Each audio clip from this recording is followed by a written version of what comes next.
Tell me what you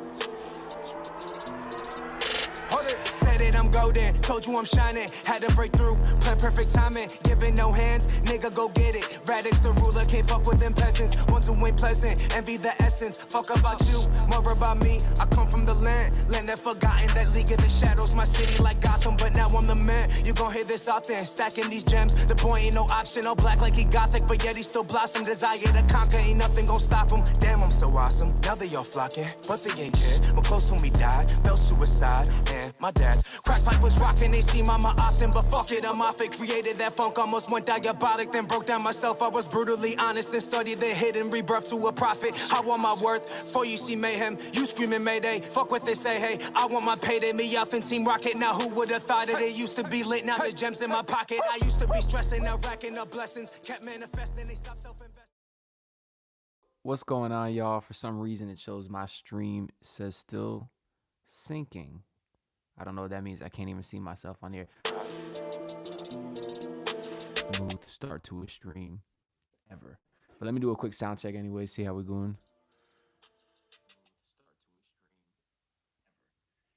Sound pretty good.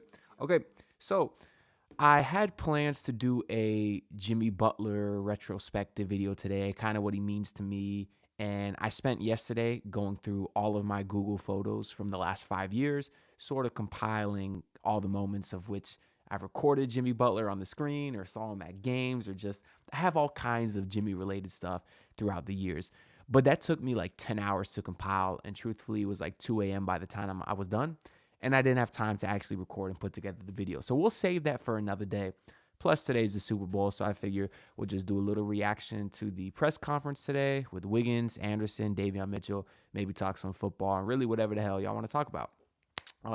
But I do want to go here first because we are going to react to the video. Y'all can see we're currently 10 subs away from 6.5K. So if y'all are watching this and not subbed, make sure to hit that button. So I'm going to go over here and share this tab. And let me just do a sound check to make sure y'all could hear the audio. And like you said, there's similarities with, Tyler and Bam. So just, looking for. Make sure y'all could hear. Comment below if you could hear. Like you said, there's similarities with. Oh, yeah. Y'all could definitely hear that. Perfect.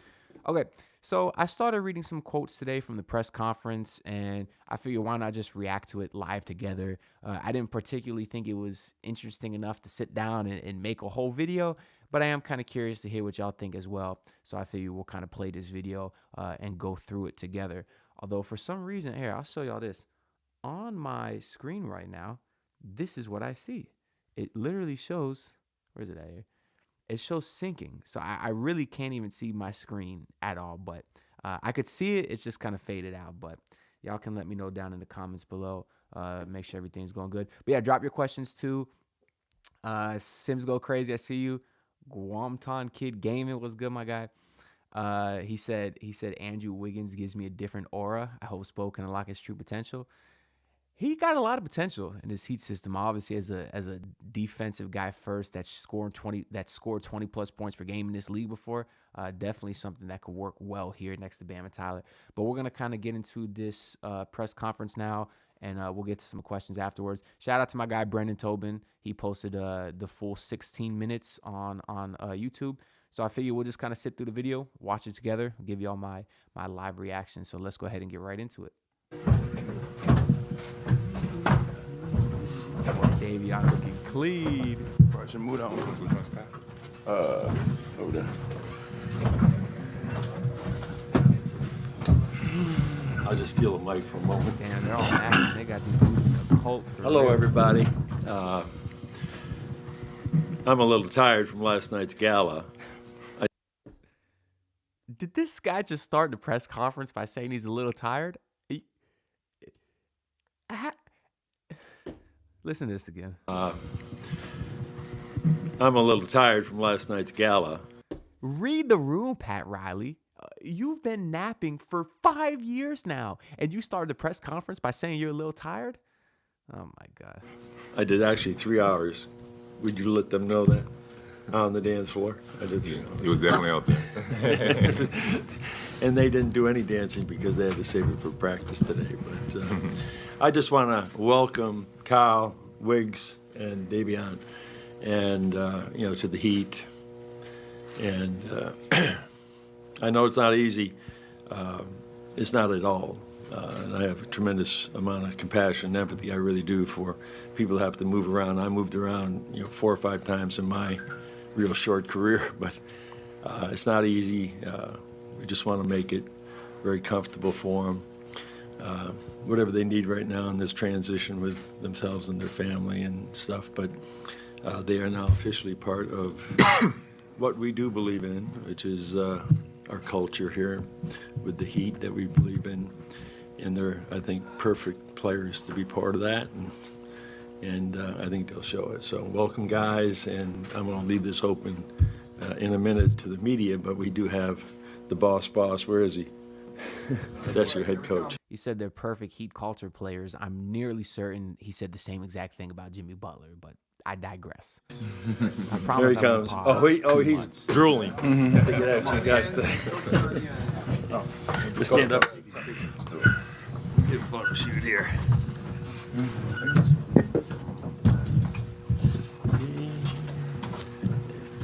20. Okay. Anybody pick 12 here? Right here. Do we have any 12s? Never. Thank you very much. Not tonight. Okay, take care. Okay, I'll see you up on the court, guys. Imagine I showed y'all this 45 Mitchell like a year ago.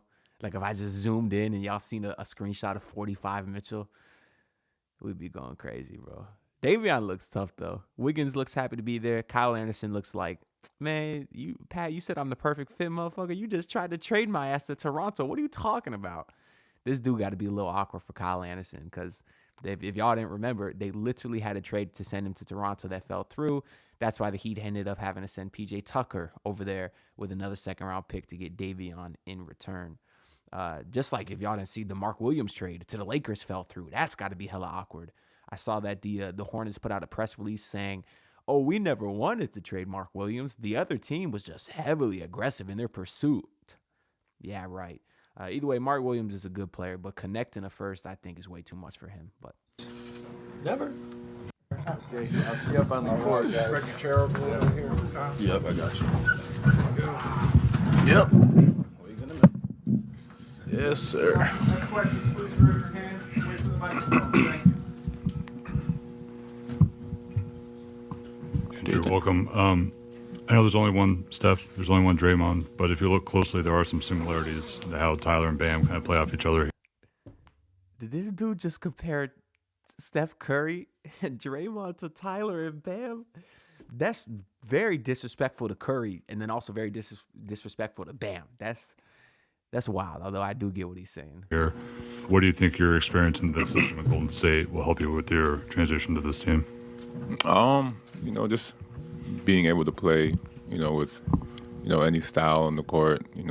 Golden State had a unique style, especially playing with, Steph and Draymond. And like you said, there's similarities with, Tyler and Bam. So just, looking forward to getting out there and, being one of the older guys and, just getting it started with them. Damn, he said being one of the older dudes. Is that where we're at now, Heat Nation? That we're legitimately getting kind of young? That a 29-year-old Andrew Wiggins is our oldest player? That's really funny to think about. I mean, just off the top of my head, who's older on the roster, right? Obviously, if you go based off the starting lineup, not Tyler. I guess, how old is Duncan Robinson? Let me see. Duncan Robinson age. Okay, Duncan Robinson is 30. So you got Duncan Robinson that's older by a year. You have Kevin Love, obviously. Highsmith can't be 30, right? Haywood, Highsmith, nah, there's no way. Some of these, he's 28 though. See, some of these dudes are tricky. Like even Drew Smith is like 27, and you would think he's like 22. But that's the thing about these undrafted guys is they're a lot older than they appear. But I guess Kevin Love and who else? Let me look at the Heat roster real quick, because that actually is really funny if a guy who's under 30 is one of your oldest players. I guess Kyle Anderson obviously is older, I'm sure. I think he's 31. But just a quick glance at the rest of these dudes here. Wow. Because Terry Rozier, how old is Terry? Terry Rozier is 30. Okay, so on the entire roster, you have Terry Rozier, Duncan Robinson, Kevin Love, and Kyle Anderson. That's it. You only have 4 guys that are older than 29-year-old Andrew Wiggins. I love that. It's so nice to be youthful and fast again, where for such a long time you had Kyle Lowry and PJ Tucker, who I liked, but you were just a slow team. They were really like a play in the mud, prison hoops type of squad. And now you still kind of have that defensive tenacity, but like on a much more athletic level. So you're not going to be as good without Jimmy Butler, but at the very least you will be you'll be a lot more fast potentially. So Guamton Kid said, when are they going to play my boy Josh Christopher? He should have been playing over Terry Rozier. So if he hasn't played over Terry yet, I don't know when the hell he will. But let's get back into this press conference. Hey, Andrew, welcome to Miami. Tim Reynolds with the AP.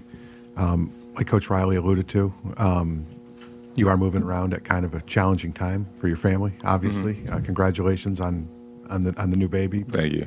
Can you kind of put into perspective what the last 7, 10, 14 days have been like with trade talk and then the trade going down and becoming bad again? Is anything making sense right now to you? You always, you see the trade rumors and stuff like that, but it's the NBA. You don't really think it's going to happen until it happens. Once I got the news, it's time for a new chapter. It's hard, but that's the NBA, transitioning mid-season. It's the NBA. It's a business. But I'm here. I'm looking forward to it. I'm excited. I feel like we can do something special here. We got a nice squad, great coaching staff, amazing fans. So I'm looking forward to it. What do y'all think about it? I mean, I'm not one to read into every little thing an athlete says because a lot of times they talk so much, you can find something that's interesting with their words or their face. But I want to talk about his mannerisms here. Does this look like a smile of a guy who's happy to be here? Or does it look like a guy who's like kind of awkwardly pity smiling because he doesn't want to be there? I think he seems happy. The reason I bring it up is because I seen on Twitter this morning, this press conference it happened 3 hours ago. It was at 9. People were saying that he was kind of forcing a smile. I don't know. I guess it depends what you pause. Davion. I think he looks happy to me. I just think in general, Andrew Wiggins is a very calm, sort of down-to-earth type of guy. He doesn't like to be the center of attention. Thorax Pack TV said he's high. Imagine, bro. Imagine they had this Heat gala last night. Imagine they all just got lit up, like even Pat Riley and Wiggins in the back sharing a blunt or something. That would actually be kind of funny. Trevion said that's just Wiggins' personality. I think so too. And I think that's something that the Heat like about him. As a fan, I kind of liked Jimmy Butler's antics throughout the years. I thought it was very funny. I liked having someone with a personality as the center of, I don't want to say the center of attention, but just the outgoing type. I don't know. It was funny with the clips and the memes, and I enjoy that stuff. Pat Riley, Eric Spoelstra, they seem to be very old school. We've heard they didn't like a lot of that stuff. We heard they didn't like emo Jimmy, dreadhead Jimmy, the colored hair Jimmy. They didn't like all those sort of antics. I guess that maybe they would have been okay with it if they felt like he was giving max effort on the court. But either way, I find that stuff funny. I just think the front office is a little bit more old school. So I do think they like that reserved, introverted, as Jay Shua says, that introverted personality. Jose Matos, what's good, my guy? I seen your comment earlier about the UK Miami Heat Culture Cup tournament. We'll get into that. But I think Wiggins is a good guy, and I think it's a nice change of pace for the front office. I also see here Brian35 says, did you see Jimmy versus the Bulls? I did watch most of the first half yesterday. Jimmy looked very aggressive. He looked like he got his joy back, which you'd expect. The question is now, how long does it last? I was, as a fan, I felt conflicted. Like, I was sort of rooting for Jimmy and happy to see him be aggressive and sort of get his joy back. But at the same time, I was also yelling bang on every Kevin Huerter 3 because I'm also rooting for the Warriors' downfall. Not just because we have their top 10 protected pick, but also just because I don't want the grass to be greener on the other side. You know what I mean? Like, I want Jimmy to be like, damn, Miami really was the place, sort of like D-Wade did when he eventually left. But yeah, keep dropping all y'all comments. We'll kind of get to everyone's comments. Yeah, and then basically I shut it off when the Bulls were up 20, and then I saw on Twitter Steph Curry went nuclear, and of course the Warriors ended up blowing the Bulls out after being down by quite a bit. But yeah, and also 100, he said Wiggins will show you his personality on the court. Something about getting on the court and getting buckets will just bring out a different person in you. That's absolutely true. I mean, these guys are still new here. I don't know how well they all know each other. Obviously, Wiggins and Kyle Anderson are coming from the Warriors, but Davion is still a young guy playing in Toronto. So obviously, as they get more comfortable with everyone, maybe you start to see some more of their personalities throughout the years. But I do think that the front office thinks of this as sort of a breath of fresh air to really get someone more laid back than Jimmy Butler, for better or for worse. Trevion, I see your comment. As I'm reading some of y'all comments here, I'm going to star them. And once we get through this, because this is a 16-minute press conference. If I answer every question now, we won't get through it. But once I finish the press conference, I'll get to all y'all questions. So keep dropping them down below. Related about anything, basketball, football, life, whatever. Let's get back into the press conference. When seeing you three up there defensively, and obviously the defensive system that Spo and this team puts in out, just look, how much are you looking forward to playing that style, the different coverages that this team runs, the fast style defensively? How much do you look forward to fitting into that? Man, I'm excited. You got Bam behind you, Khalil Ware. I kind of spent some time with him during pre-draft. I was at the same gym with him. I see how hard he works. You got everyone just playing hard. It's kind of just the culture here. And then you got us three, Wiggs and Kyle Anderson, who show some length, who can move their feet, who can cover for one another. So I'm excited what we can do. Well, obviously Davion brings up a good point, about having Bam and Khalil Ware behind you. I just dropped a really great Davion Mitchell breakdown yesterday. Make sure y'all go check that out. But he said that he was in the same pre-draft as Khalil Ware. I mean, Khalil Ware is 20. Davion Mitchell is 16. So if Davion Mitchell was in the pre-draft coming out of college at 22, then Khalil Ware would have been 6 years younger, which would have put him at 16. Am I missing? How the hell were they in the same pre-draft process? I don't know. That don't make any sense to me. But he's right, though. Defensively, this unit has the potential to be super scary. But I talked about that at length in yesterday's video. Andrew, a similar question for you. How do you feel like you could fit in defensively, just with the way they run their schemes and their different schemes and changing it from possession to possession? Sims says that he was working out with him in Ware's draft. Oh, okay. So I guess when Ware was in the pre-draft, they do all these kind of workouts, and sometimes they have to invite other athletes to sort of get these runs and stuff. So I'm guessing Davion Mitchell was invited. Okay, that makes more sense than a 22-year-old Davion Mitchell playing with a 16-year-old Khalil Ware. I guess that makes sense. How do you feel like you can fit in there? I feel like I'll be able to fit in pretty good. I like to think of myself as a versatile defender. That can guard multiple positions. So I think I'll fit in perfectly. Kyle, how do you see your skill set, especially your playmaking ability, able to fit in and complement what they're trying to do here offensively? Just being myself, really, being a guy that's being a playmaker out there, making decisions, making the right pass, scoring if the opportunity, presents itself. But just see we got shooters over here, guys that can put the whole ball in the basket. And, I've always flourished playing with, guys who are able to score the ball. And, looking forward to getting out there with this roster. Yeah, I don't really think Kyle Anderson will play a ton, but I do want to talk about him just for a minute because we did a Wiggins breakdown, we did a Mitchell breakdown. I didn't plan on doing a Kyle Anderson breakdown, at least not yet. Maybe eventually if he's in the rotation, we'll talk about his background and stuff a little bit.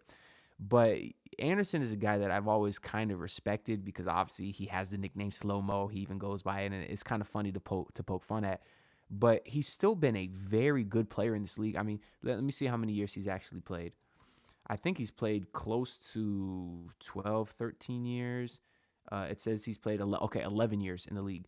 To play 11 years in this league as a guy who's not athletic, not a good shooter, because he's not. He's a career 34% three-point shooter, right? He doesn't do anything particularly well. But to be in the league for over a decade tells me that you're smart. You use your IQ to not get beat defensively. It tells me you know how to pass, and it tells me you're a great teammate. There's lots of other great qualities about Kyle Anderson that I do think can be nice here. Obviously the locker room fit I think will be nice and everything, but defensively he does use his IQ because he's 6'9". You don't have to be super athletic to 6'9" to be a great defender. You can use leverage. You can know which way a guy is going to go when they're driving to the rim. You can force them certain directions, and I do think Kyle Anderson provides a lot of that. I think offensively, his slowness, he knows how to use to his benefit at this point because he obviously has been in the league a long time. So he sort of throws guys off pace because maybe you have Tyler Hero running down the court, and then he gives it to Kyle Anderson who slows it down, throws the defense off. Next thing you know, you have Tyler Hero curling around a Bam Adebayo screen. Anderson hits Tyler in the corner for three. Like, he's a very smart player, and I think he knows how to use his slowness to his advantage. And he'll probably get some spot minutes. I mean, knowing Spo, he might see Anderson at 6'9" and try to run him as like a small ball center, which I hope not. But at the very least, maybe he'll get some spot 4 minutes next to Kalel, and then you don't have a 6'5" Hayward Highsmith playing power forward. I like Highsmith. He just shouldn't get any minutes at the power forward spot. I see Joshua Torrance here says, keep an eye on Kyle Anderson and Jovic minutes. If Jovic doesn't improve the rebounding, Kyle Anderson will take it. Kyle Anderson is a career four rebounds per game type of guy. Per 36 minutes, he's at 7 rebounds per game. So I don't think he's a particularly good rebounder, but defensively, I think he is better than what Jovic is. So if things are struggling with Jovic, maybe we do see some Kyle Anderson minutes. Maybe we even see them together, as John Kennedy is saying. Now you have a 6'9" small forward, a 6'10" power forward, and then a 7-foot center in Khalil Ware, maybe coming off the bench. Obviously Ware's not off the bench, but the other two guys. Now you just have multiple ways to keep a very tall lineup in at all times. And Angel Manuel says, not talking much about Kyle Anderson, huge mistake y'all see. I listen, Angel. I do think he's a good player. I just don't see the minutes for him necessarily. I mean, let me go back to the Heat's roster here so we can kind of go through it together. And I should be able to share this tab instead. Let me make sure y'all can see. Yeah, y'all can see. So, I mean, we'll just count guys who are going to play. Bam, Hero. I'm talking like locks. Jovic, Ware, Wiggins. Those are 5 guys that will play for sure, okay? I'm assuming Jame's not going to lose his minutes. That's 6. I'm assuming Terry Rozier is not going to lose his minutes, although he should. That's 7. I'm assuming Haywood is not going to lose his minutes. That's 8. But see, Hayward did get some DNPs this year, so you don't really know for sure. Davion, it would be 9. See, that's it. That's why it's tough to say, because Haywood, as much as he's starting now, he was also out of the rotation earlier in the season. So that's why I truthfully, even Jaime Jaquez, his minutes have fluctuated a lot. That's why when I went through the locks, I really only feel comfortable saying Bam, Ware, Wiggins, Tyler, and who did I say? Bam, Hero, Jovic, Wiggins, Tyler. Or I said Ware. I don't remember. Y'all get the point. Because I didn't even say Duncan Robinson. That's my whole thing with this team. They got 15 really good players, maybe 2 great ones, and no stars. But yeah, I mean, Kyle Anderson, he'll get spot minutes. Will it be consistent? No, but I don't think anybody's minutes will be consistent because Terry's minutes haven't, Jovic's minutes even haven't, Haywood's minutes, Jame's minutes. It just depends sort of who's going. But Spo will figure it out as we go along, maybe. Or maybe not, because at the same time, he's still playing. We don't want to do Twitter. He's still playing Terry Rozier 38 minutes a night. Joshua Torrance said he fits both systems perfectly. I guess, in terms of maybe going to some zone. Zone is better. I was going to say zone is better sometimes for slower players, but not necessarily, because you sort of do need some athleticism to cover your entire zone and rotate. But it also is a high IQ type of defensive scheme, where I do think Kyle Anderson is. What else do we got here? Okay, let's get back into the press conference. Kyle, just to follow up on that as well, just you as a locker room presence, you've played on a lot of different playoff teams, and just wondering what you can also bring off the court to the team, just from a leadership standpoint as well. Just be myself, be vocal. I'm a guy that, likes to communicate. I think that goes a long way in this league. Not too many guys want to do it, and, you understand that. But I've been on a few good playoff teams in my career. So, just try to bring the knowledge and, what I've seen and what I've been through, and, just try to help the team with that, really. Davion, welcome. You obviously have a reputation of being an elite defender, and everything always starts with defense here. Game has changed, but it's still all about defense with Spo, as you're about to find out upstairs. Mm-hmm. How do you see that fit? Obviously, you have that skill set, and it's going to be something Spo wants to utilize right away. How excited are you to see how that's going to work? Yeah, and I'm super excited. Even my rookie year, seeing Miami, seeing the culture, seeing how hard they play. I think, honestly, I'm just fit right in. Go out there, be myself, be a defensive presence, show that from day one, be the anchor in the front, guarding the best player, whoever got the ball, trying to turn them over, trying to speed them up, just trying to do things that they don't want to do. Andrew, obviously there's a lot of talk about Heat culture. Coach Riley mentioned it, a few minutes ago. What do you know about the organization, before you got here? And I guess what's been your maybe crash course on? This cameraman sucks. I'm sorry. How hard is it to panel? You got 3 guys there. He's going. What's he got? Freaking muscle spasms trying to move the camera? Jesus Christ, man. Heat culture in the last 24 or 48 hours? They're a winning organization. They do things right. They do it the right way. And when you come here, you just got to be ready to work. I feel like with hard work comes winning, and comes success, and that's part of the Heat culture. So,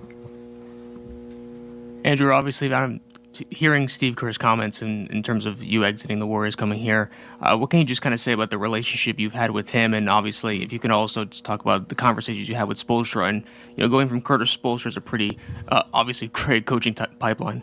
Yeah. Steve was amazing, to me. A great coach, a great friend. And our relationship got, stronger and stronger, every year I was there.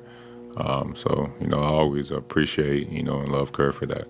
And, here being with Spo, I'm excited. I'm ready for this new chapter in my life. And, he's one of the greatest coaches, to coach. So I'm looking forward to it, looking forward to getting better and, growing with him. Davion, another defensive question for you. The nickname Off Night, what's the story behind that, and how much pride do you take on that end of the court? Yeah, well, the name actually started in college. I think my second year at Baylor, I was just guarding a lot of NBA top draft guys who were projected to go top 10, and they were just having bad nights when I was guarding them. And then a couple of the GAs, who are my friends today, Rim and Peyton and Matt Gray, those guys were saying, like, yo, they're having off nights. We're going to call you Off Night. And we just ran with it, and I just stuck into the league. That's one of the hardest nicknames ever. Off Night. Like, when I think of the hardest nicknames in NBA history, I think Off Night. I've always really liked Spicy P, Pascal Siakam. I've always liked Sauce Castillo, which is Nick Stauskas. That's got a funny story behind it, too. What else is out there? I had a whole list in my head, and I forgot. But Off Night is definitely up there. That's tough. But like, just listen to Davion talk. Like, he's so chill and calm, and he just seems like a dog, bro. Like, I'm so excited to watch him play. He's a guy that coming out of college, you just had a feeling he was gonna end up. My mic is really low. Is it?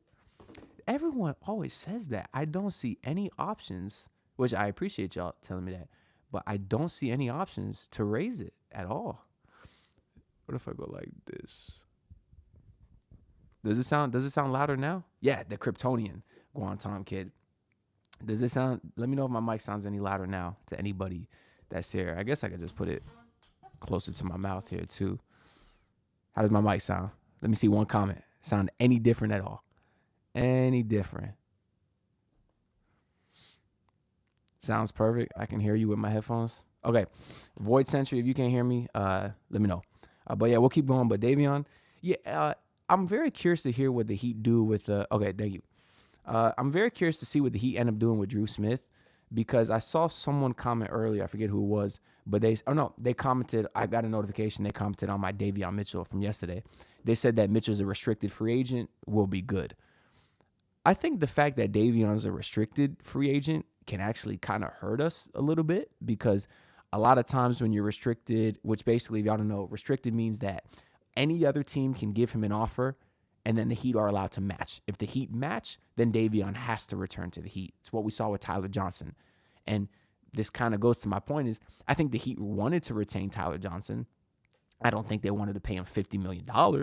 But once the Nets signed Tyler Johnson to a $50 million offer sheet, the Heat had no choice but to match that. And then you were stuck with Tyler Hero on a really, really bad contract. So I think when a guy is an unrestricted free agent, you kind of have some more room to work with them to get them to stay. You could say, hey, we'll sign you to maybe less money per year, but an extra year, or we'll sign you with certain incentives, and you have some more room to sort of work that out. But as a restricted, obviously a young kid like Davion, rightfully so, is going to sign with whatever team offers them the most money. And now if the Heat want to keep him, they only have one choice. They have to match that exact contract that Davion is getting from another team. So I think the fact that he's restricted can actually hurt the Heat a little bit, because maybe the Heat they literally can't afford to resign Davion on what another team offered him. Or maybe they don't want to, because then it hard caps them going into next season when they really want to have cap space for free agency. So that kind of hurts a little bit, in my opinion, truthfully. I see Exhumed here said, even at KU, Wiggins was always nonchalant in his interviews. The thing with him is you see flashes of greatness. He can be that guy if he puts his mind to it. Yeah, no, I believe it. I mean, you talk about a guy with the tangibles. You know, we always talk about intangibles with the Heat: grit, heart, toughness, whatever. But Wiggins has the tangibles. Super athletic. You can measure his vert. That's tangible. He's 6'7". He's got a giant wingspan. These are all tangible things. And you put that with his, obviously, has a very defensive heavy mindset. And you put that with the defensive heavy culture of the Miami Heat. I don't see how it's not a match made in heaven. I mean, that was the title of my Wiggins breakdown a couple days ago.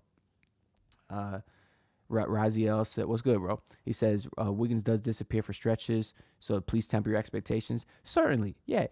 Offensively, he's not get the ball, get the hell out of his way. He's not that type of guy. He's a guy that can be, what I'm hoping for Wiggins is that the offense is no longer hero or bust. Because there's been times this year when Hero isn't scoring, nobody's scoring. We just saw them score 9 goddamn points in the fourth quarter versus the Brooklyn Nets. Obviously, Bam Adebayo has been better over the last week or so, so you're really hoping he can be that guy as well to provide assistance to Tyler Hero. But if the Heat can get another guy to give Tyler Hero help on the offensive end in Wiggins, then that'll be awesome. Because obviously you're not getting that from Terry Rozier as well. I see a lot of y'all talking about Terry here too. Yeah, it's unfortunate. Terry was supposed to be that guy. Terry and Jaime were supposed to be your offensive jolts off the bench, and they are giving you nothing this year from an offensive standpoint. They're just not. So yeah, we'll get back into the press conference now. We got about 8 minutes left. Andrew, when the news of the trade broke, Kevin Love said it was like a full circle moment for him. Obviously, you guys have been linked ever since the trade. I'm just curious what you think about the opportunity to finally be teammates with him after kind of being joined with him for the last 11 years. Really be joined with him. What does that mean to you? Oh, man, it just shows you, how the NBA works. It's crazy.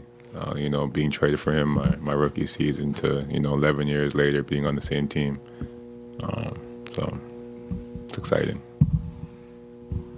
Davion, you're having your best passing season so far this season, and of course the leap Tyler Hero's made on offense and just what Khalil Ware's been able to bring as a lob threat. Just wondering what you're looking forward to contributing to Miami's offense. Yeah, I mean, just getting in the paint,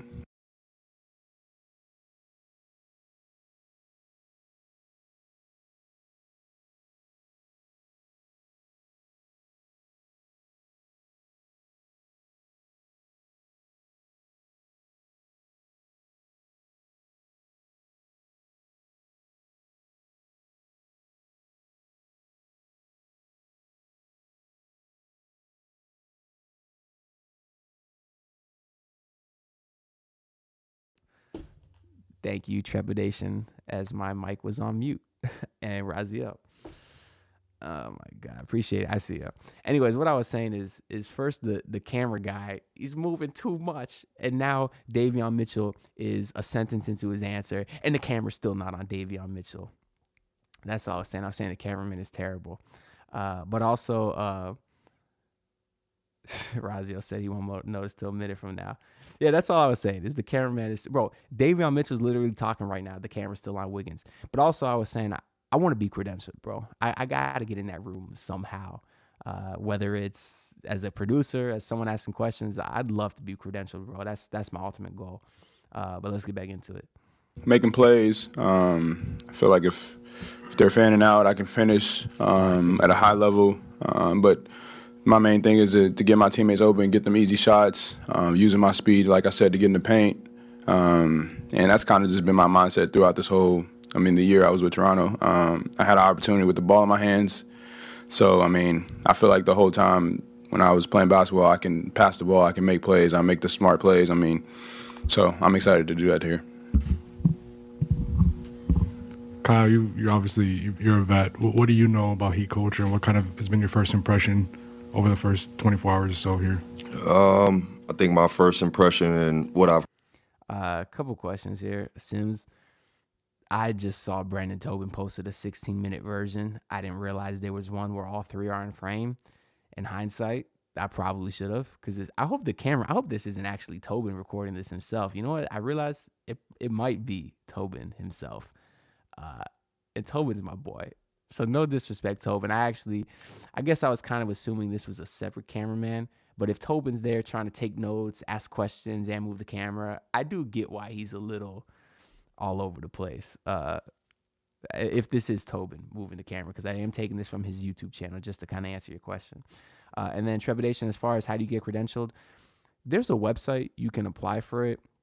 I haven't done it in a few years. Obviously, things have certainly changed since then, so I should get back. I see you, Sims. I've been dragging Tobin. Tobin's my boy, bro. That's my guy for real. But yeah, there's a website you can apply. I should try it again because I kind of forgot what the details are there.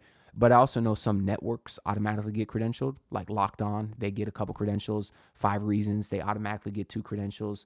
I know for a fact they do not want to credential the basement for obvious reasons. But I do know Believe can get credentials, and y'all know that's who I do my podcast with. And also, I have my own personal YouTube channel, this platform that hopefully I can get credentialed through one day. I love Tobin, bro. Chill out on that, y'all. Now, let's keep going. I've heard and seen over the past, a lineup pretty well. Every time we play the Heat, when I'm on another team, guys are playing hard. They bring it every time. I think we played them. They were on the second half of a back-to-back after playing SAC, and they came into Golden State and whooped our ass. It's like, these guys play tough. They play hard. You can hear the coaches communicating from the bench all game, like their bench is engaged. So you can kind of see what's going on, and I'm just excited to be a part of it now. Question to all three, more so about coming to the Heat in regards to just being the best version of yourself. Are you ready to unlock that next level? For sure. You hear great things about, the Heat culture and, how they unlock players, how you get better as you come here. And, that's what we're about. We work hard. We want to get better. We want to win. And, this is the perfect place for that.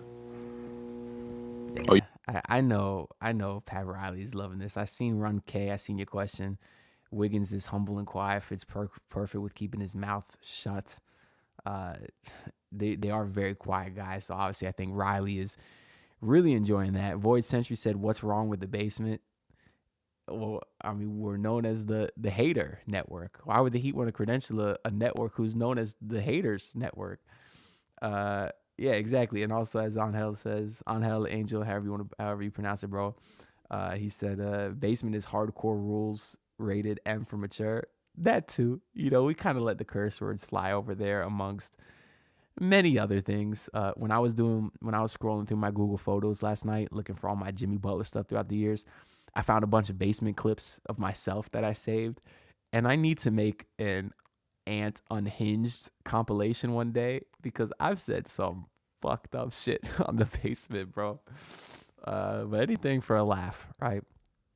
John G, what's good, bro? I see he says you're forced to be muzzled when you get credentialed. Hard pass from me. I don't know if you're necessarily forced to be muzzled, but I just think a lot of the reporters that are in there are maybe too scared to show any personality. I wouldn't be. Like, I was thinking this whole time when Jimmy was here and they kept asking Jimmy the same questions. Can you get your joy back? And he kept saying, no comment, no comment, no comment. Like, I would have just went in there and said, yo, Jimmy, I'm new to Domino's. Any strategy help for me?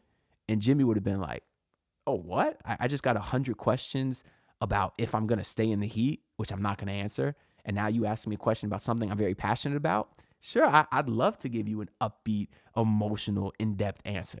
And I think that would have played really well. But I just think most of the reporters are in there are quite frankly boring. And I don't think they have as creative a mind as me, truthfully. Not saying I can do a better job than some of them. I just think I can provide something different. Maybe bring some levity to the situation. Just ask some dumb questions, which might seem dumb to some, but I think it has a really positive effect of kind of breaking the monotony of it all. Because look, these guys are boring. They're giving coach speak. You can't really see their personalities when you're giving them questions that require a coach speak answer. You know what I mean? So I think if you give them something maybe more different or out of the blue, they might start smiling, really start to feel comfortable, and that's when you can really get some real answers for them. What else do we got here? Angel says Big O, and let me know how to pronounce your name, bro. Is it Angel or is it Angel? I want to get it right for you. He said Big O and Ira are also haters. Big O wants to trade Hero so bad to make this team draft BS. I know the players kind of hate Ira. You can tell when they answer questions to him. Even when I did my podcast with Mario Chalmers a few years ago, I asked Mario, I was like, do the players hate Ira? And Mario was basically like, we don't love him, you know? Yeah, because Ira is just very old school too. Tobes is fair. John G. Tobes is one of those guys that's not afraid to get a little wacky, bring the silly sauce, obviously. And that's why I love Tobin. But for the most part, the rest of them are just pretty boring. Jay's Inspiration Station. For some reason, your comment is highlighted in green on my stream. I don't know why. Is this a dono? Or what is that? I don't know. I don't know why yours is green. I just didn't want to miss a dono if it was. But either way, I appreciate your comment, my guy. He said Jay's Inspiration Station just became a member. Oh, that's why. I didn't even read the comment. It's not a comment. It means he became a member. I got to look into what that means. I think a while ago, I set up like some members where if you pay monthly, you get something. I was more so trying to figure it out when I got monetized on the channel. I'm sorry I didn't have time to fully look into that, but I need to do that immediately because if we are starting to get members, obviously your support means the world to me. So I need to look into make sure you're getting what you are supposed to, I guess. What else do we got here? All right, let's get, what do we got? The pets. I've been watching your vids for a while now, and they've always been good, but you've gotten way better. Excellent video. Thank you, man. I appreciate you. The support is dope, bro. I guess I'll slide on over to here just to show y'all that we're currently 8 subs away, y'all, from 6.5K. That's dope, bro. Like, for real, the dream's to do this full time one day. And we'll get back into this press conference really shortly. Raziel says, listening to Ant in real time is like watching your grandparents unlock the power of Instagram for the real time. How? What's the connection there? I don't understand. All right, let's get back into the press conference. We got 5 minutes left. Oh, you want everybody to answer? Oh. Well, I mean, for me, I was with a young team. I was kind of like the vet presence over there, which is crazy, being in year 4. So I'm just excited to learn from these vets and people that's been in the lead and who spent some time on championship teams and really good teams and learn from them. I mean, that's what I'm excited about, honestly. I mean, yeah, they knocked it out the park, really. But, I think all 3 of us are guys that are willing and ready to work. Like, we wouldn't be in this position that we're in if, we weren't guys that, put our hard hats on and work. So, I mean, it shouldn't be anything new to us. There you are. I'm looking all over for you. Whoa. No free advertisements over here, baby. This question is also for all three of you. Just getting to meet the entire team last night, what was their message to you guys, obviously being excited to finally work together? What was their message? What was our message? Their message to you. Also, if you said anything to them. I mean, only conversation I really had, because it was so many people, was probably Bam. And they came up to me and just said, like, we're ready to work. We're excited that you're here. It's good to hear those things from your teammates, especially because you was just enemies maybe last week. So I'm excited. Yeah, he mentions there how Bam went up to him sort of at the gala yesterday. And I think Bam has done a pretty good job becoming a vocal leader on this team. Obviously, on the courts, we've had the aggressiveness issues this year. He sort of reverted back to what we saw from Bam 2 years ago and prior, although in the last week, like I said, he's been better. You're really hoping that this year, Bam got off to the slow start and has a strong second half of the season, because in years past, it sort of has been the opposite.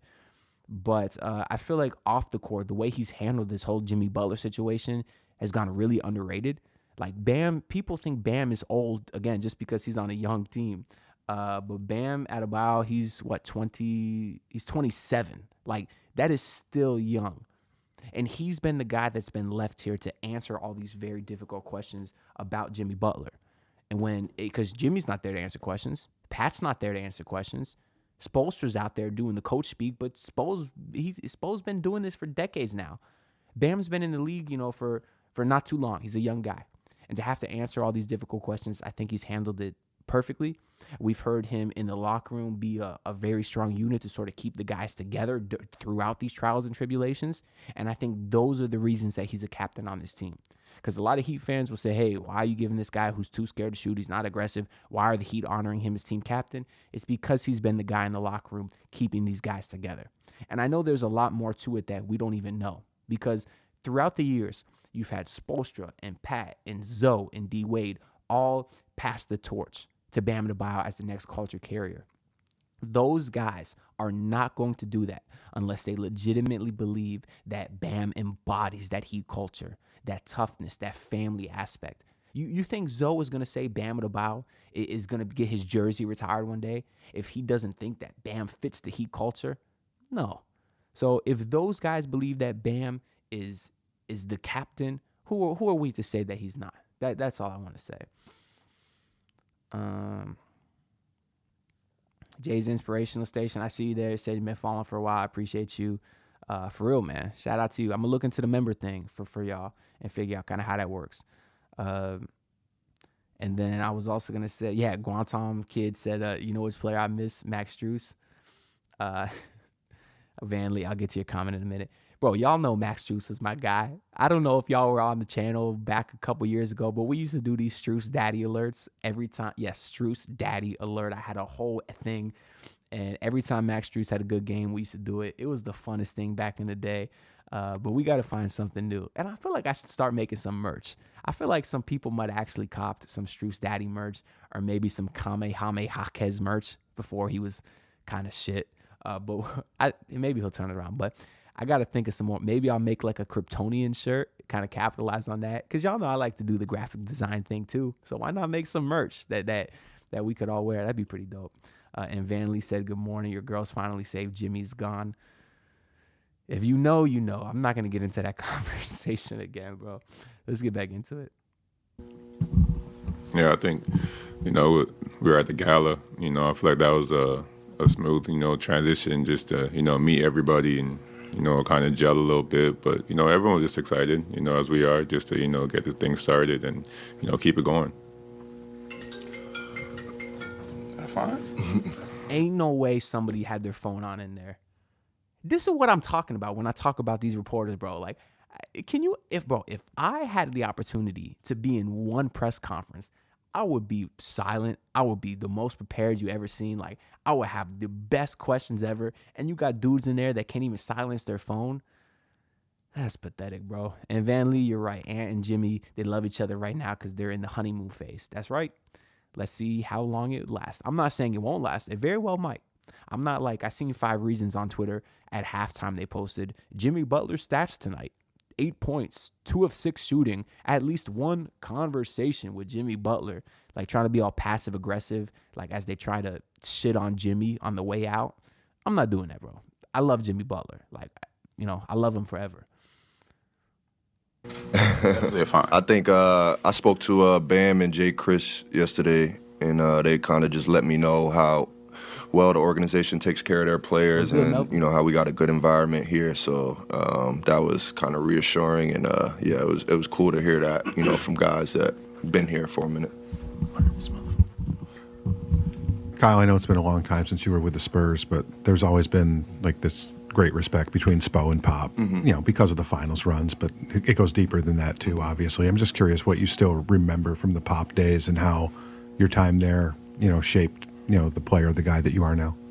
Yeah, just Pop always, would talk to me about, playing playoff basketball during the regular season. So when, you would get to the playoffs, you kind of had that awareness and that mindset. So that's something that I've always took with me for the rest of my career. And I kind of noticed whenever we would play Miami in the regular season, like he was really locked in. Like he wanted to beat Spo, and that kind of just made me have an eye on Spo and always watch him and how he moved and how he coached, and really grew a lot of respect for him and what he does over here and what the whole organization does. So I always noticed like they were always dialed in when it was time to play the Heat, even in the regular season.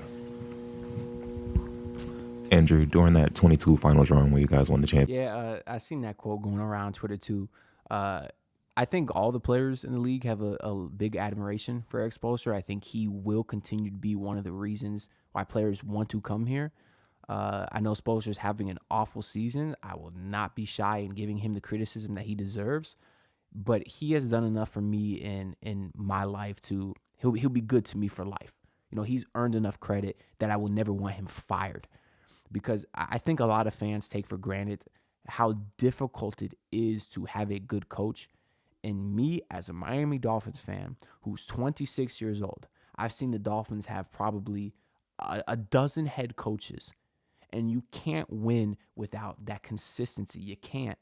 And once you have a guy that you know for a fact is capable of winning a championship, you can't let that guy go, especially a guy like Spoelstra, who has literally been through everything you can imagine. Name a scenario that Spoelstra hasn't been through. He's had the young teams. He's had the team of undrafted guys. He's had the super teams. He's had the disgruntled star player. He's had everything. He's been down 3-0 in series. He's been up 3-0 in series. He's been up in 3-0 series that have gone to a Game 7. He's gone to Game 7s on the road. Game 7s. He's done everything. And you can't take that kind of experience for granted. You just can't. Jay, what's good, my bro? Yo, appreciate the $5 dono, bro. It means a lot. Obviously, all monetary support goes to improving this channel, because I have invested a lot into it with regards to recording software, equipment, production software, all kind of things. So I appreciate you. He says, will these guys suit up for the next game? I'm excited to see just what they bring to the team. So yeah, the plan is to play these guys on Monday. Does that mean they will all play? I don't know. Basically meaning, will Kyle Anderson play? I don't know if he will. I think Spo might want to give him some run just to kind of get his feet wet, but I don't really know where his minutes will come from. Wiggins will certainly play. Wiggins will start. And by the way, they play Boston tomorrow. And I'm being told from Warriors fans that Andrew Wiggins is Jason Tatum's daddy. So if Wiggins was ever going to have a debut to make the Heat fans love him, for us to put a place for him in our hearts, it would be by locking down Jason Tatum and Jaylen Brown tomorrow, because that'll certainly be fun. Same with Davion Mitchell, bro. Put Davion out there on Derek White, Drew Holiday, whoever you want to do. Those guys will definitely play tomorrow. Kyle Anderson, maybe he'll get some spot minutes. I know like Haywood and Jaime been playing like 18 minutes a night each, so their minutes have really gotten dwindled down. Does Spo cut their minutes even more and now share it with Kyle Anderson? Does he eliminate one of them completely? I don't really know. But yeah, appreciate the dono, my boy. But yeah, the new guys will be suiting up tomorrow. Vanley says, Bam on Jalen, Ware on Porzingis, Wiggins on his son. Bro, that's the nice part about starting Khalil Ware now. Like, we talk about, Davion's defense is the best. And like, Bam's perimeter defense is the best. Like, obviously, Davion Mitchell's quicker. He's better maybe on the ball. But the fact that Bam Adebayo is more athletic and 6'9", he's the better perimeter defender. We just never got to see it to his full potential because he had to guard the bigs on the other team. But now if you have wear on Porzingis, that does allow maybe Bam to guard a Jaylen Brown, to guard a Jason Tatum. I mean, who is the I don't actually know what the Celtics depth chart is, though, because is Al Horford even playing? I know he was injured earlier, because they still might have another big. Okay, it shows right now that they are playing Tatum at the 4. So that kind of would allow Bam to guard one of those two. Because I know sometimes the Celtics also like to play 2 big lineups, which then would limit Bam. But yeah, if Tatum starts on the 4 tomorrow, that's light work. Miami's going to bust that ass. Let's get back to it. Championship, like, you were pivotal to crashing the boards, obviously picking up the other team's best defender, and in your time in Golden State, you developed into one of the best 3-point shooters, like, in the league. Just curious, like, how do you think that helped you set up coming to a stable team like Miami, where, you know, you'll be able to contribute on a night-to-night basis to, like, big picture basketball? I mean, just try to do the same thing, you know, just trying to keep elevating my game, shooting, getting to the rim, rebounding, defending, doing whatever I can, you know, to help this team win on, you know, whatever night, you know, is needed. Last 2 questions.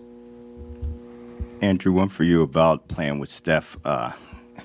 What did you learn from Steph that you'll apply now? Steph is a very hard worker. You know, he was, you know, the leader of that team, and he showed it by, you know, example. A lot, you know, especially in the weight room, in the gym, you know, always the last one on the court, you know, always last one in the facility. You know, just a very hard worker, you know, never stopped. And, you know, that just opened my eyes when I got there. It's like, you know, Steph works this hard every day, you know, and just seeing your leader do that is motivating. So I just try to work hard, you know, every day and, you know, be the best version of me I can be. Yeah, see, this entire press conference is just coach speak. Very boring. It was much more fun when Jimmy was here. That's why I don't have too much to really say about this, but that's why I wanted to do the live stream instead of just a video, so we could kind of answer y'all questions. Because Van Lee did bring up a good point that he looked at the box score from the first round last year, and Tatum and Brown, they were held to relatively, you know, okay numbers. The Heat did a good job on them, but Derek White killed us. You're 100% correct. Obviously, having a guy like, Hayward was the starting 4 last year, but now if you have Hayward, you know, at the 2, with Wiggins at the 3 or whatever, you have other options for our actual perimeter defenders to guard their guards, which I think is something that could benefit us a lot. Obviously, Davion Mitchell. But the thing tomorrow, though, I don't think Davion will start right away, which means that you're probably going to have a hero in Duncan Robinson starting backcourt, which means that Derek White and Jrue Holiday are probably going to cook us again, at least early on tomorrow. But it will be really interesting to see when Davion officially starts, because I think it's trending that direction. If his 3-point shot can stay where it's at now, which is 36% on like 3 attempts per game, I think Davion will start eventually, because I feel pretty confident in saying that Drew Smith would have been starting by now if he, you know, was healthy. But Drew Smith was also like a 40+% 3-point shooter. He was pretty elite at that this year, albeit on small volume.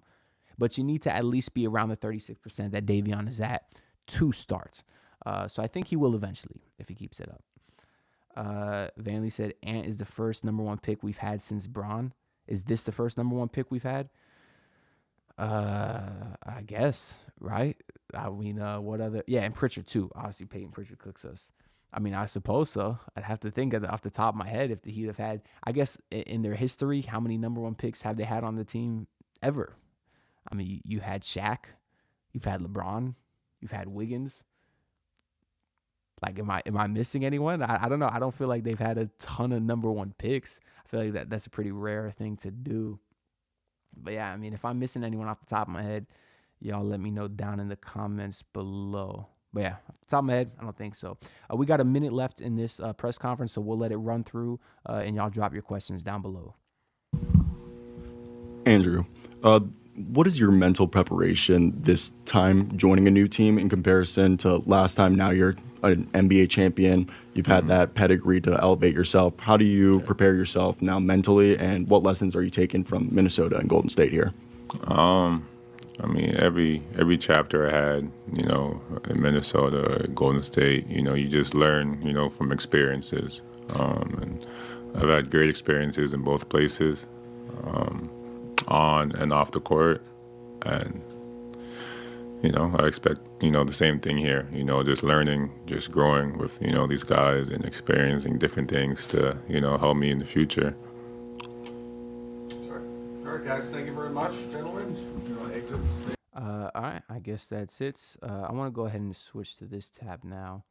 Pretty sure y'all can see it. And where is it at here? Yeah, Joey Lee brought it up. Greg Oden, that was another first round pick we had, or number 1 overall pick we had, which I was excited. Oh, I am not shameful about it, although I was very, very wrong. I was so thrilled when the Heat got Greg Oden.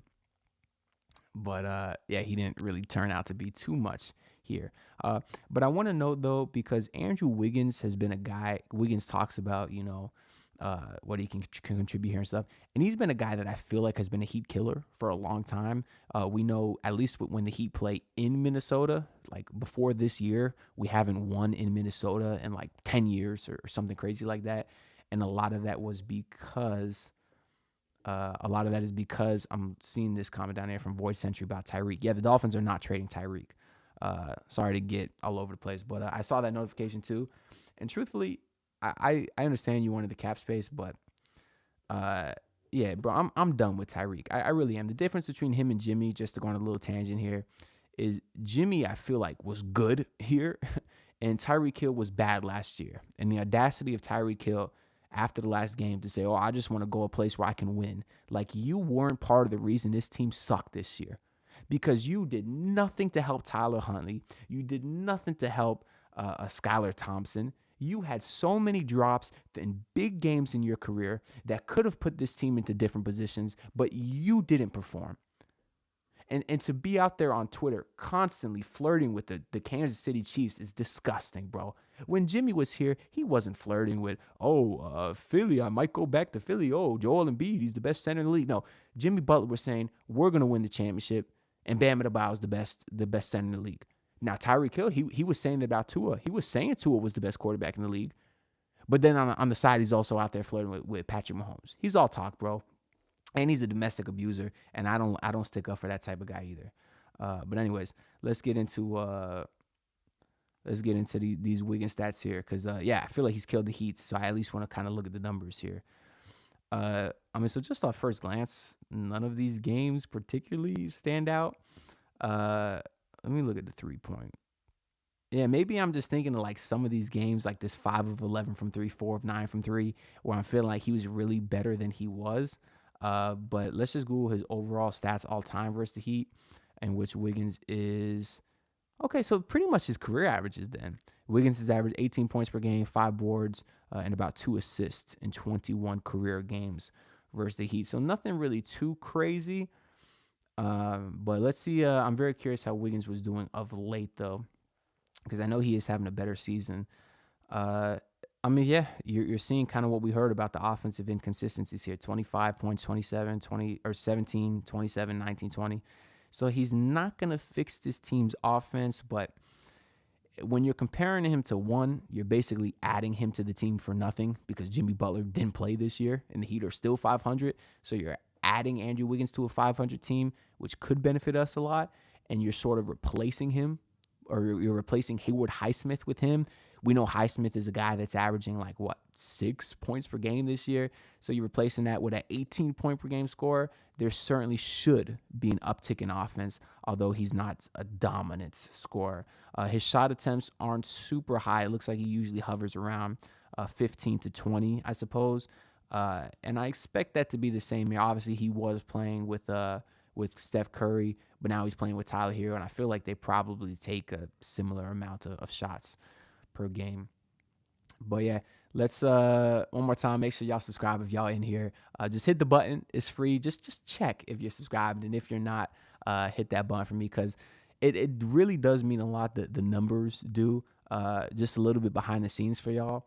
I am in the process of potentially getting this YouTube channel's first sponsor, like a legit sponsor. If y'all remember a couple months ago, we had that Odds Jam sponsor, and I low-key think I got scammed because they never paid me. But this is more legit, is with an actual marketing company that works with all the brands you've heard of, like HelloFresh, Manscaped, Harry's Razors, Prize Picks. Imagine if I finally get that anonymous player prop betting app sponsor, y'all. So the numbers really do mean a lot because they reached out to me. I did sign a contract, so it should happen. It's something that 99% should happen. I signed a contract. Basically, where we're at now is they're just in the process of finding sponsors that would work the best for me. Like, for example, they just sent a proposal with my information to a company called Arena Club that does like sports cards. They're like a sports card trading market. So obviously there is a connection between that and what we do over here. And when they send my proposal out to those companies, they look at the numbers, they look at the views, they look at the likes, they look at the comments, they look at the subs. So all the numbers really do help out a lot. So just to give y'all some behind the scenes. So that's something that I am very excited about. So stay tuned. Y'all may be hearing the first official sponsor on this channel pretty soon. Okay, so let's go back to the normal setup here, and we'll kind of get to some of y'all questions that I've favorited throughout the video. But keep dropping all y'all questions down below. Let me read through some of these comments here. Yeah, keep dropping all y'all thoughts down below. We'll go for maybe like another 30 minutes or so here. What else? I was going to say something else. I forget though. All right, let's get to these favorited comments here. Okay, so I think I'll start with Jose Matos. He commented towards the beginning. So if y'all didn't see, there's a very, very excellent podcast / Twitter account called the Miami Heat UK. They are literally the biggest Heat fans in the United Kingdom. And every year they do this something on Twitter called the Culture Cup. So let's go ahead and we'll bring that up now here. Let me put that up here. Okay, I think y'all can see. Perfect. So they do this thing every year where they do this Culture Cup, which is this. So, okay, it's a little bit cut out on your side, so I'll just leave it here. Is there any way I could zoom in, though? Yeah, there we go. Okay, so yeah, so it's basically got a bunch of Heat Twitter names you might be familiar with, like My Basement Guys, Royal, Jess, Adam. It's got even Eric Reed on here, some other big Heat Twitter guys like Chef Trilly.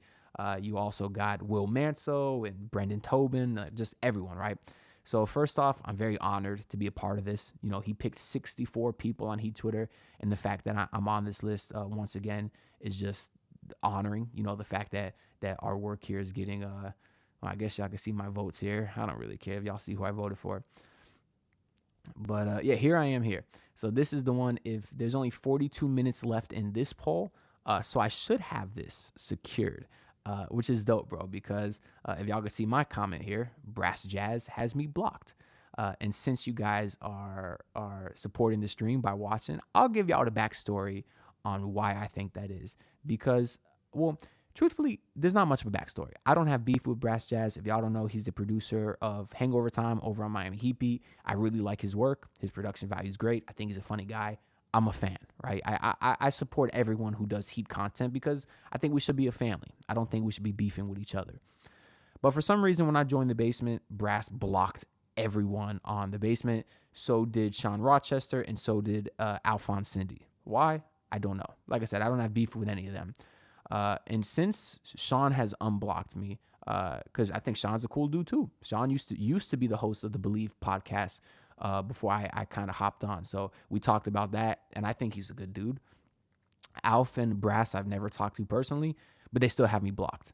But there was one specific time, and I'm debating whether I want to tweet this out because it might cause a little bit of a shitstorm, but maybe I feel like starting some drama on a Super Bowl Sunday. We'll see. But there was a time a couple years ago where Alf was actually talking shit about me indirectly, Alphonse Cindy. He basically had said something along the lines of, and it was indirectly because he didn't say me by name, so I do want to acknowledge that, but he said, oh, the basement's producers are shitty, the videos they put out are shitty, the memes they make are shitty, the songs they put out are shitty, just everything about them is shitty. So he's clearly talking about me and Justin, the other producer over on the basement. And I took that personal because you don't know me. I'm a fan of your channel. You know nothing about me. You have not spent the time to sit down and actually watch any of the content that I put out. I'm sure of it.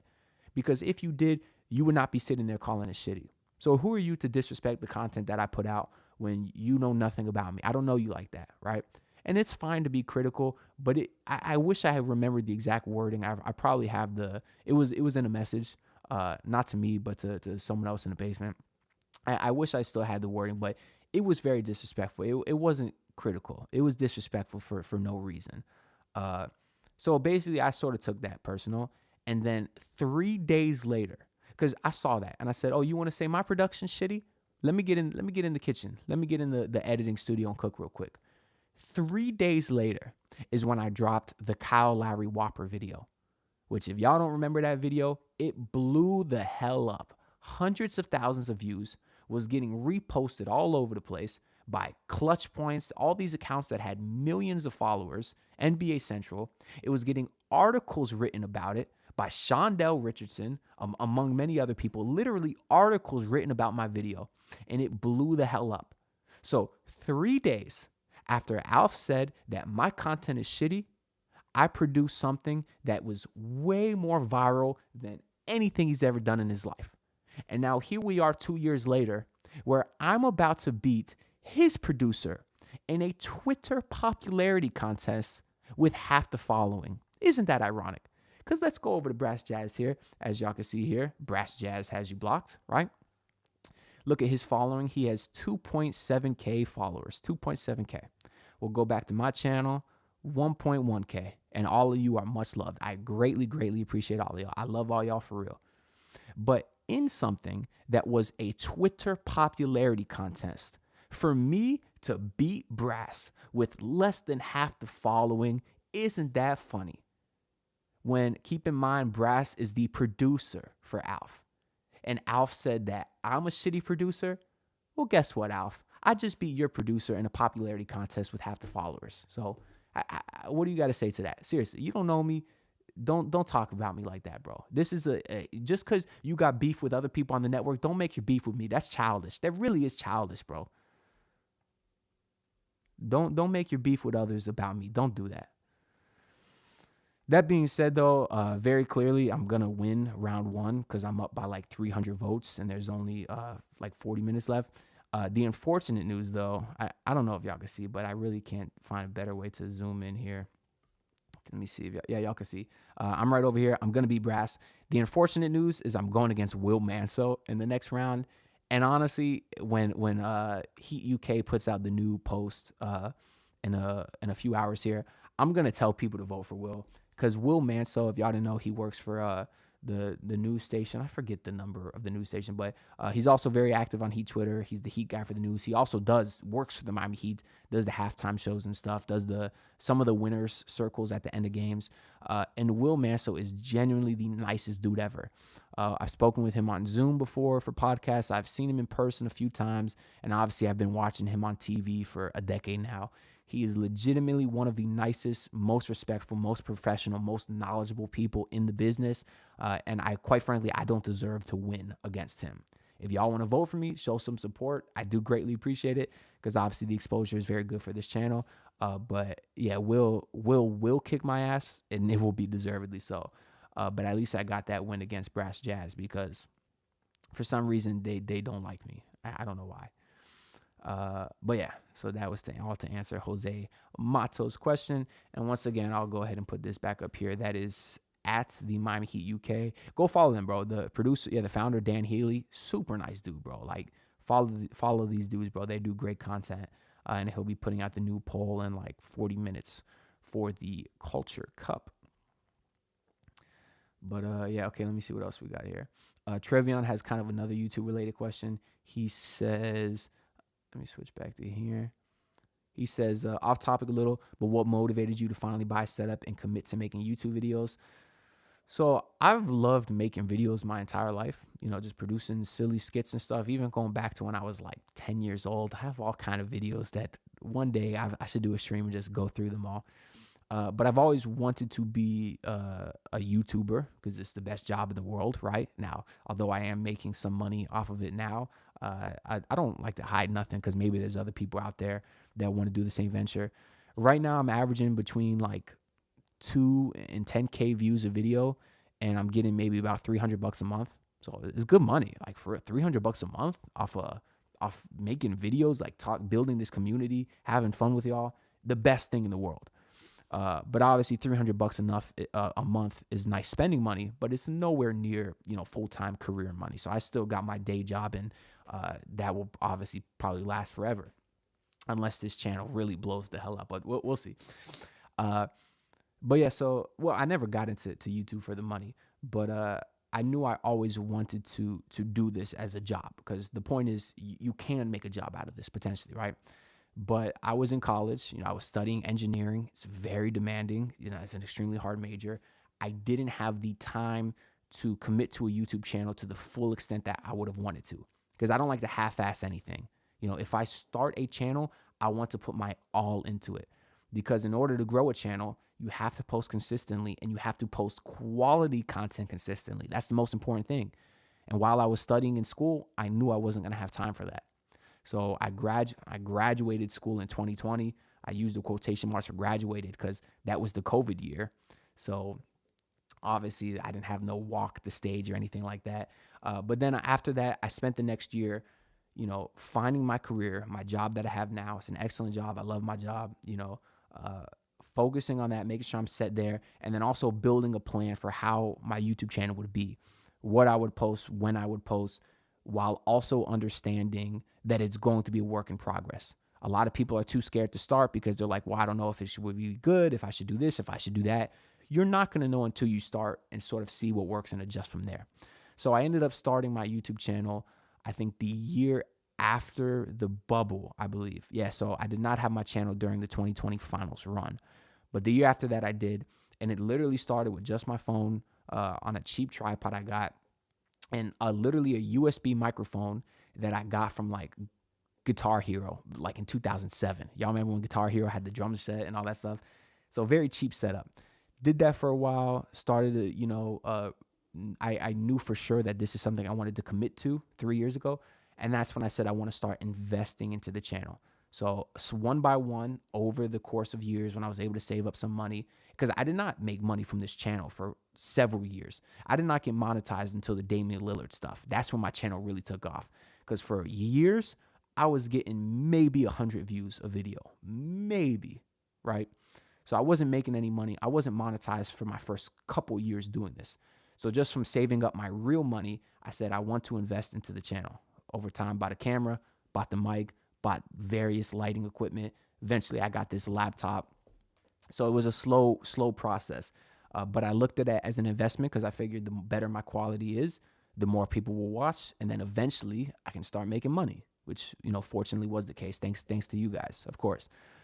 And then here we are today, and the plan, we're still at the very early stages of how it's all going to be all said and done. I see y'all subbing, by the way. I appreciate it, bro. That's dope, bro. I appreciate y'all for real. But yeah, this is still the start. Eventually we'll get bigger setup, better equipment, and hopefully this can get to the point where I have more time to maybe do this thing full time one day, maybe get credentialed, who knows? And then just imagine how good the content can actually be once I'm in the organization doing all kinds of things with more time, because right now this is my life. It's work. I come home from work. I hoop because I hoop almost every day. I got to get my runs in. Playing basketball is my favorite thing to do in the world. I come home, and then I'll I try to do my best to balance my time between, obviously I watch all the Heat games, I do YouTube videos, and hang out with my girlfriend. That has to be my priorities in life, is obviously spending time with my loved ones, specifically, my girlfriend, of course. I never will ever take her for granted. We just celebrated our 5-year anniversary a week ago. If y'all saw, I was in New Mexico on vacation when the Luka news broke. So yeah, that's kind of how I'm balancing my life. YouTube, Miami Heat, basketball, girlfriend, work. That's all I do. I don't go out. I don't do nothing else unless it's with her. That's kind of what I do because this is the goal. So to kind of answer your question in a very long, rounded way. What else do we got here? Void Sentry says, start Mitchell, Hero, Wiggins, Bam, and Ware. Bench Terry, Robinson, Highsmith, Jovic, and Anderson. So that would give the Heat a 9-man lineup without Jaime Jaquez. I guess you're cutting Jaime from the lineup. Who else are you cutting? No Alec Burks, I guess, which I personally would rather see Alec Burks instead of Terry. But yeah, I think this lineup can work. I mean, theoretically, you have 3 20-point per game scorers: Hero, Wiggins, Bam. You obviously got perimeter defense, you got wing defense, you got big man defense. I think this eventually is what it will end up going to. Like I was saying earlier, if the Heat still had Drew Smith, I think he would have been starting by now. So as long as Mitchell can keep up the 3-point shooting, I think we'll see this eventually, but just not at first. But let me go back to show all comments here. Let me see maybe what I missed while I was ranting for the last 15 minutes or so. But yeah, keep dropping some of y'all comments down below. Drop some Super Bowl comments too, man. We got Super Bowl coming up in 5 hours here. Although one I'm not very excited about just because we've seen these teams many times. Vanley said, "Did you see Nikola Jovic's baddie? Damn, Miami has the finest girls." I mean, hey, as I would expect with these guys, man. You a 6'10" professional basketball player. I would expect nothing less. There's some guys like, I mean, I don't want to throw no shade, but I'll do it to Derek White because screw Derek White. If that dude was not a professional basketball player, he might have some trouble finding someone. Yeah, Trevion, I saw you had to go against Tobin, bro. Or no, not you. You had to go against the Heat UK in the first round. I saw that, bro. And I was like, damn, because whoever went against him, like, they were screwed. Obviously, people are going to vote for the guy who put together the whole bracket. Even I had to vote for Dan because he added me. How am I not going to vote for him? That was a bad luck of the draw. But shout out to you for being included, bro, because that's awesome. That's awesome, bro. Monty, what's good, bro? I see you. Yeah, Ariana says a tough debut stretch for the Heat. That's the part that sucks about losing to the Nets, man. You literally have Boston, OKC, and Dallas coming up. Oh, my God. What a gauntlet. Now, Anthony Davis did get hurt yesterday. He did fortunately say it's nothing serious because at the time it did look bad. But whether he plays or not, it's going to be a tough team. If the Heat can win 2 of these 3, I'll be thrilled. If they can go 2-1, I don't see it, man. I don't know. Fortunately, the Heat so far have been able to either be at 500 or above 500. I think once they went back down under recently, and then they got right back. But I don't want to start going 2-3 games under 500 because that's when you really fall in a hole that sort of becomes impossible to get out of. What else do we got here? Poetry Love, I see you. What's good, boy? Jay's Inspiration said, "Ant, do you know what Phoenix was asking for KD? I've read he was open to coming to Miami." Yeah, bro. So what we know is that the Heat offered Jimmy Butler and Josh Richardson, which is obviously just a ridiculous package. You have to offer more. And the part about that really, really frustrated me is the report came out that said the Suns were asking for young pieces and picks. And supposedly the Heat didn't like that idea, which, like, is stupid. Kevin Durant is potentially the greatest scorer. I got a cough. Hold up. Kevin Durant is potentially the greatest scorer in NBA history. Of course the Suns are going to want picks and young pieces to do it. Now, if I was the Miami Heat, would I have given Jovic and Jaime and Ware in the first for him? Probably. I think I would. I mean, you might have been I don't think the team would have been contenders this year because you still would have been too small. You still probably would have had Hayward Highsmith as your starting 4, unless KD was your starting 4. But either way, you would have had no size, no backup big man, whatever. But, like, you would have had the star. And you would have had an offseason to maybe try to add a couple pieces around that. Because Kevin Durant is better than Jimmy Butler. You know, he's a year older, but he's better. Tyler Hero is better than he was last year. Bam Adebayo's coming around. And we saw this Heat team make 2 finals with that core with Jimmy Butler. So now if you're able to add Kevin Durant and get a couple of pieces surrounding that, maybe you could have made some noise next year. I know Kevin Durant might still be available in the offseason for a cheaper price. So there is potential that the Heat can revisit that. But what I know the Heat don't have now is the guy. I don't think they have a guy that could be the 1A on a championship team. As much as I love Jaime and Jovic and Ware, I don't know if they'll be that. So I probably would have did it. But yeah, I think if I had to ask, the Suns would have wanted Jove, Jaime, Ware, first round pick, and Jimmy. I think that would have been it. What else do we got here? The Eagles chief spammer deserves to get blocked, man. Yeah, I see that. Can I block? How do I do that? Can I click on this guy here? Block user. Okay. I think I blocked him. Yeah, I think I blocked him. We'll see. Oh, there's more than one of them though. Hey man, you know you made it when you got the bots coming up on here. Void Sentry said I need Mahomes to three-peat and take Brady's GOAT spot. I don't know. I don't really have a rooting interest because I don't like Philly and I don't like Mahomes. I think him and his entire family are annoying.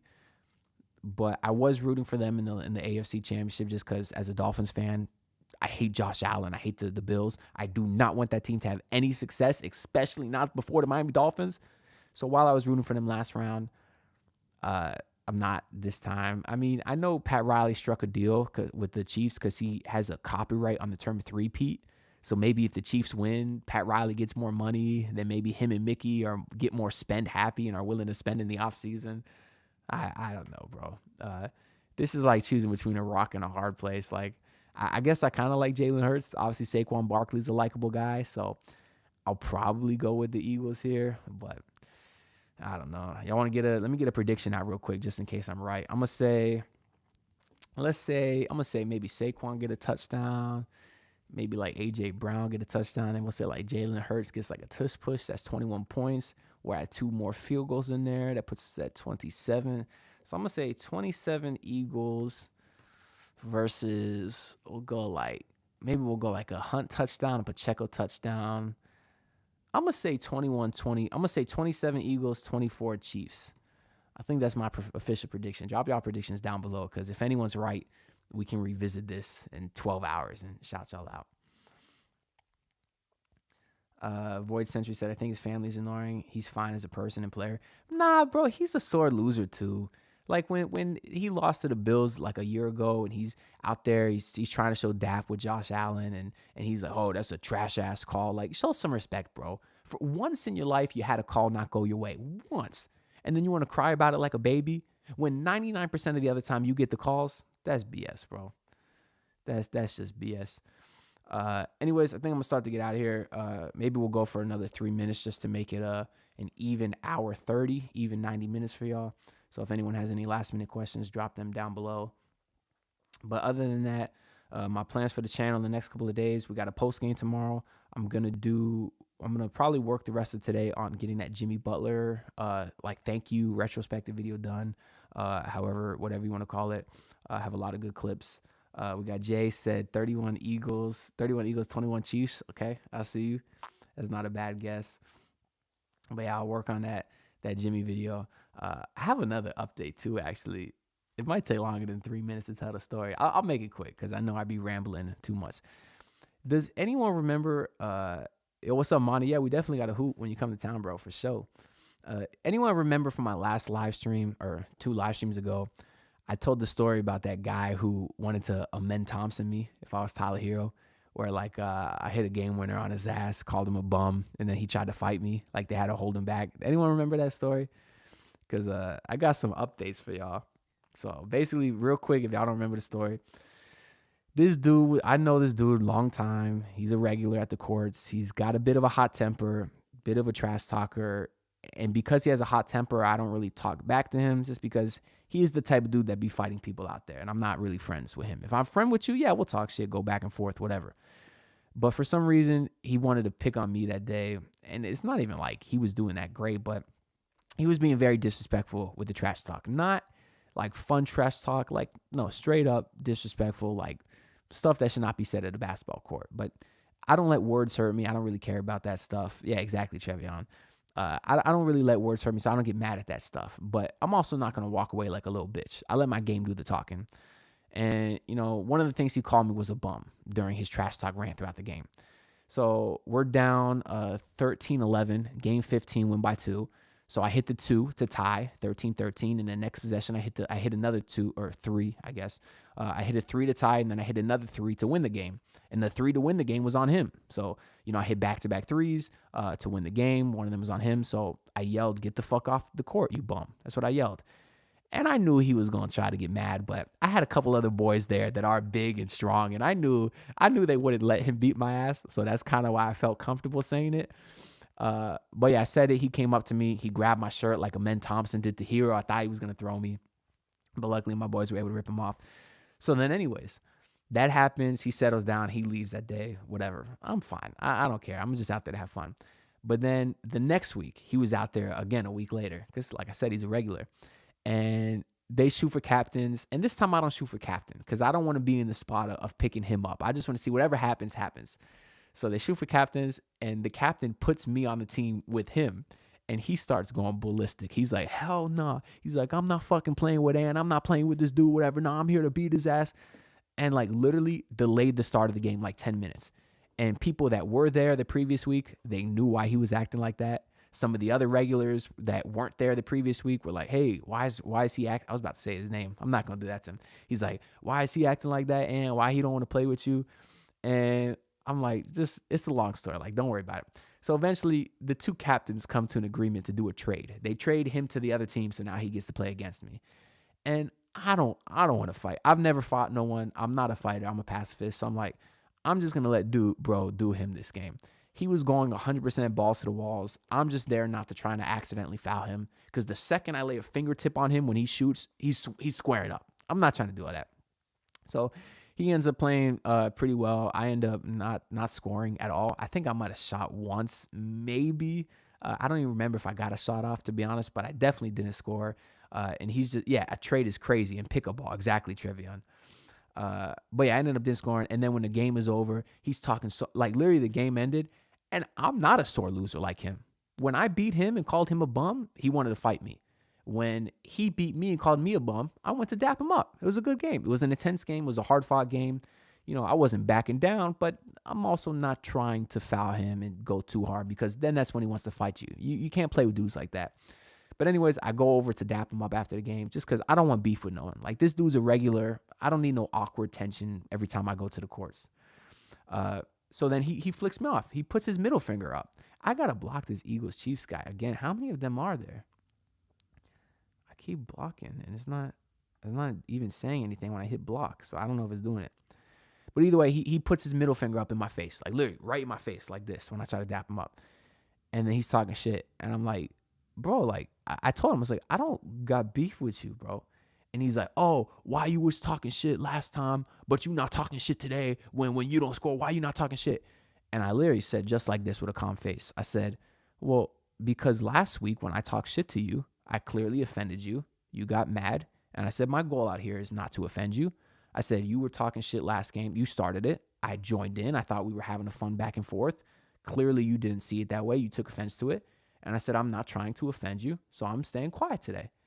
And he's like, oh. And then I was like, yeah, like, I just don't want to offend you. And when guys like that fight, they expect someone to fight back. I don't do that, right? That's not me. So when I said that to him, he was like, oh, damn, really? And I was like, yeah. And then he's like, all right, Ant, my bad, bro. I'm sorry, we good. He apologized to me.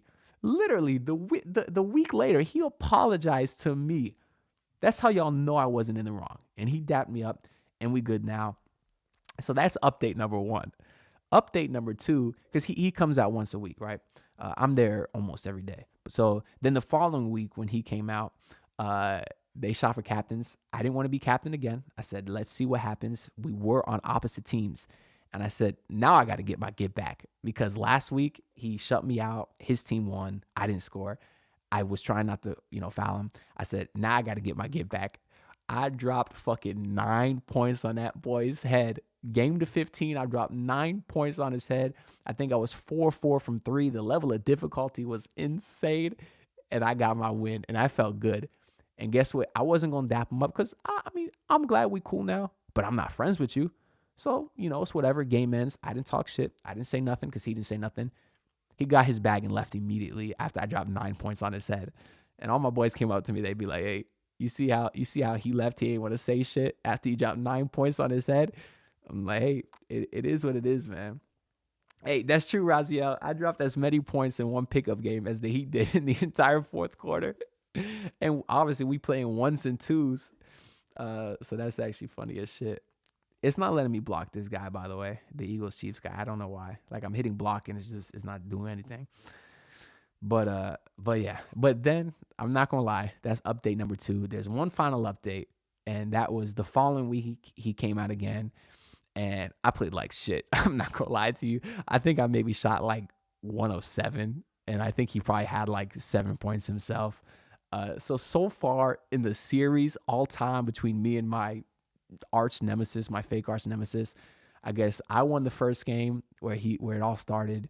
He won the second game. I won the third game. He won the fourth game. So right now the series is tied 2-2. We got to go to game 5 next time he comes out. I wasn't there last week because I was on vacation still. So that's why it's kind of like once a week, there's an update every single week. So right now the series is tied 2-2. If we go on best of 5, I need to win the next one. Maybe we do best of 7. I don't know. But either way, next one is going to be a huge one, just to kind of give y'all a little bit of an update there. Mario, what's good, my boy? He said also, too, are you ready for Super Bowl Sunday? Yeah, man, I'm taking it chill today. I got a few offers to go hang out a few places, but truthfully, I'm just going to stay home because last week I was away on vacation. So this week I kind of want to stay home, get some things done around the house, work on that Jimmy Butler video. So I'll stay home. I'll probably go to Publix in a little bit, get something. I'll cook something up good tonight, but I'll just kind of chill in. I'll watch the game while I have my laptop in the background, just kind of working. What else you got here? He's making new accounts. You just need mods to take care of it for you. I don't know how to mod. How do I can't ban a chat owner or moderator? I don't know how to make some. See, when I hit the button to block him, it says warning, can't ban a chat owner or moderator. So is he? I don't know how to make mods or do any of that. I'm streaming from a platform called EV Mux. So yeah, Game Collector says the Hornets are getting slaughtered. Wait, Mavs coach leaves team? Sorry, I'm just getting pulled in like 6 different directions here. I just got this notification. Mavs coach leaves team. Marko Milicic did not wish to stay on Luka-less Mavericks. What the hell? Let me check this Hornets score real quick just to kind of see what Game Collector's talking about. Obviously, there's a few early games today just before the Super Bowl. 44-17? God damn, bro. Bro, the Hornets has 17 points, 3 minutes to go in the second quarter. Is Mark Williams playing? No, of course not Mark Williams playing. He didn't pass his physical. And who's cooking? Well, Tobias Harris is cooking too. And Malik Beasley. Damn. Yeah, that's crazy. To answer your other question, Mario, I think we said earlier, I said earlier Eagles 27, Chiefs 24. I have a couple bets on it today, but nothing too much. Global. What's good, bro? Appreciate the support. You said, do you think Miami will land the next big superstar like Trae Young or Anthony Edwards? But those are very two different superstars. Anthony Edwards is a potential 1A on a championship team. Trae Young, maybe. I do think Trae Young will be a guy that's available this offseason. It's very clear the Hawks are trying to sell. They sold off Bogey. They were trying to sell off Capella. They sold off a few other guys here. So I think he'll be available. I don't think he'll be super expensive with regards to value, like trade market value, just because he's very bad on the defensive end. I think a lot of teams are scared of that. Even from a Heat fan perspective, it does concern me a little bit just because a backcourt of him and Hero has a lot of concerns. But at the same time, I've been very adamant about saying I would trade for Trae Young because this Heat offense sucks. And Trae Young has led a top 10 offense nearly every single season he's been in the NBA. And I think if you have a guy like Trae Young, you're not scoring 9 points in the fourth quarter. Not just because he's a guy that can get to the rim, get into that floater spot, hit the deep three, but because of his elite facilitating. He is truly an elite passer to the highest degree. And when you put that next to a guy like Bam Adebayo and Khalil Ware, with shooters on the outside like Tyler Hero and Duncan Robinson, even if Hayward Highsmith is still out there, like 40% three-point shooter in the corners, those are the exact type of pieces that will thrive around Trae Young. And Bam Adebayo is your guy. He's going to get paid $60 million when that extension kicks in a couple of years. He's a guy that we know struggles offensively, struggles to get easy looks. He's never had a real point guard to play with him. All of his shots are jump shots, although he's one of the most athletic guys in the league. And I think adding a guy like Trae Young will really help you truly optimize Bam Adebayo, which for this Heat team is the most important thing because of the money you're paying Bam. So for that reason alone, I would absolutely bring in Trae Young. Now, obviously, if Anthony Edwards was available, you go all out for him. I mean, I don't know if I would trade Khalil Ware too, because you still need a big man. Like I said, for KD, I probably would. For Anthony Edwards, I mean, but Ant's younger. Does Ant have potential to be one of the best shooting guards of all time? Maybe, but I don't know. But I don't think. Well, I don't think Miami will land any of them because Miami Heat don't have any assets or cap space to get anyone. But I do think Trae Young will be available, and he's certainly more realistic than Anthony Edwards. If you want to hold out a pipe dream for Anthony Edwards, you got to root for the Timberwolves to be bad every single game. What else we got, bro? Davion, take it easy, bro. Let me just make sure we got no other comments here. Otherwise, we're going to get out of here. Yeah, I think I'm going to get out of here now. Gonna head to Publix, get some stuff for the game tonight. Appreciate y'all tuning in. All the support is greatly appreciated. Y'all some goats for real. I will say one last time. Let's see how much time is left on this poll over here. Let me go back over here. Shout out to the Miami Heat UK. They're gonna have another poll coming out just soon, in about an hour, where I will be going against Will Manso. I'm not going to beat Will Manso, but I'd like to at least put up a respectable showing. So y'all go follow the Miami Heat UK on Twitter. And when he drops the poll in a couple hours, make sure y'all drop a vote for me if you feel so inclined to do so. And I will say one last time, if anyone's watching the stream, just make sure to hit that sub button if you're not already. And I'll see y'all in the next one.